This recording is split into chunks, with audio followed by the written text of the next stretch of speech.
Donc là, ce soir, on a parlé, du sang, menstruel, des règles donc et bien sûr, évidemment, il y a tout un tabou autour de comment du sujet, hein, lié, à la culture, aux religions et cetera qui font que, c'est très stigmatisé. L on Voilà, on a même de l'exclusion dans certaines cultures et religions des femmes qui ont leur menstruation. Donc ça n'aide pas. En plus, à la base, les sciences ont quand même été faites, par des hommes pour des hommes. Donc au final, les recherches, en particulier sur le sang menstruel, sont très récentes. Heu, on a aussi un petit, symbole, au niveau des études faites, si on prend par rapport au sperme et au sang menstruel, il y a eu plus de 15 000 études sur le sperme quand vous en avez eu 400 sur le sang menstruel. Voilà. Il y a un sujet visiblement qui intéresse un peu plus, certains qu'un autre et aussi, enfin voilà, c'est parce que, en grosse partie parce que c'est un tabou quoi. Il y a vraiment un tabou autour de ça. Heu Mais ce qu'on ignore et sur quoi, entre autres, mais pas que, se portent les recherches actuelles sur le sang menstruel, c'est que, notamment les menstruations sont liées à l'endomètre, à l'intérieur de l'utérus qui va se gorger de sang pour éventuellement accueillir, un œuf, fécondé et quand il ne l'est pas, l'endomètre va être expulsé de l'utérus. Et normalement, théoriquement, sur un tissu lambda, il y aurait une cicatrice et les cicatrices, ça rend le tissu fragile et cetera et là, ce n'est pas le cas.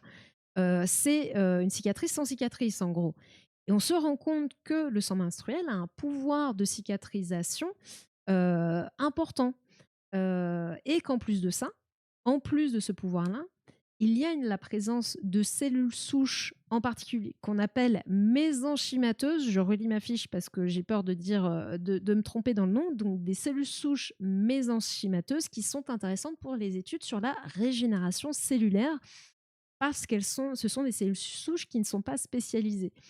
Donc il y a toute une recherche autour de ça et notamment l'utilisation de ces fameuses cellules souches mésenchymateuses, pour aider les personnes atteintes de sclérose en plaques ou d'arthrose.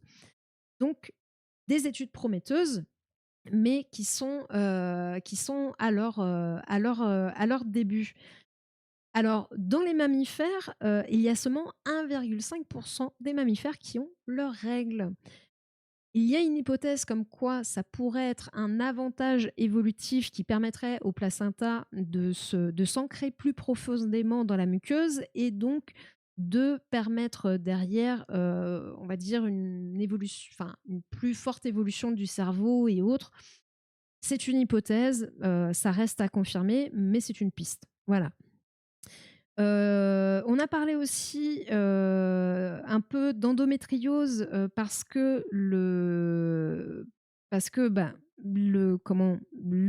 sang menstruel, c'est donc l'endomètre qui se détache, qui est gorgé de sang qui se détache et malheureusement, parfois, il peut y avoir des espèces de reflux dans d'autres cavités qui fait que les cellules, d'endomètre vont venir, s'installer ailleurs, se développer et ça va créer des douleurs, des problèmes, très graves et malheureusement aujourd'hui, heu, le diagnostic se fait au bout d'environ 7 ans et demi, ce qui est énorme, énorme, énorme. Je vous laisse calculer le nombre de fois qu'une femme a, ses règles pendant, 7 ans et demi.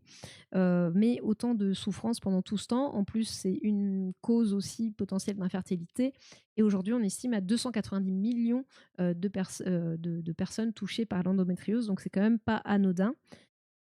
Autre, potentiel qu'on voit derrière, le sang des règles, en dehors donc, de, ces espèces de «super pouvoirs» entre guillemets de cicatrisation, présence de cellules souches, et autres, c'est que pour tout ce qui est diagnostic, aujourd'hui, notamment dans le cas d'endométriose, mais pour d'autres choses aussi comme le cancer du col de l'utérus entre autres, les examens pour, poser ces diagnostics sont, plutôt invasifs, même si L'endométriose peut être diagnostiquée aussi par imagerie.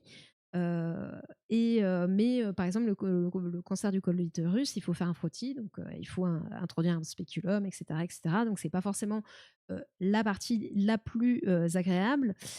Et du coup, bah, là, il y a une entreprise américaine qui a développé une cellule qui s une serviette qui s'appelle le Q-pad, où vous avez en fait à l'intérieur de la serviette intégré une espèce de petite bandelette que, vous allez pouvoir, une fois, que la serviette est utilisée, retirer la bandelette et l'envoyer à un laboratoire.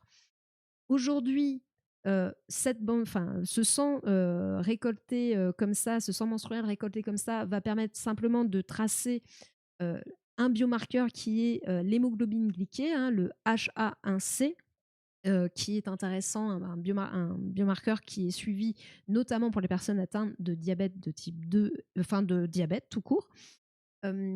L'idée, c'est qu'à terme, on puisse, heu, soit par ce dispositif-là, soit par d'autres dispositifs, bien sûr, mais simplement récolter le sang, menstruel et permettre d'autres diagnostics comme, celui de l'endométriose ou des cancers du col de l'utérus ou d'autres pathologies, sans avoir besoin d'examens invasifs. Parce que mine de rien, même par rapport à l'hémoglobine glyquée, bah, c'est moins invasif qu'une piqûre. Ça reste moins invasif qu'une piqûre, donc ça reste intéressant. Donc voilà, il y a plein de pistes et de recherches qui sont effectuées à l'heure actuelle, enfin plein, heu, 15 000 vs 400, on est loin de plein non plus, mais beaucoup plus qu'avant. Et ça va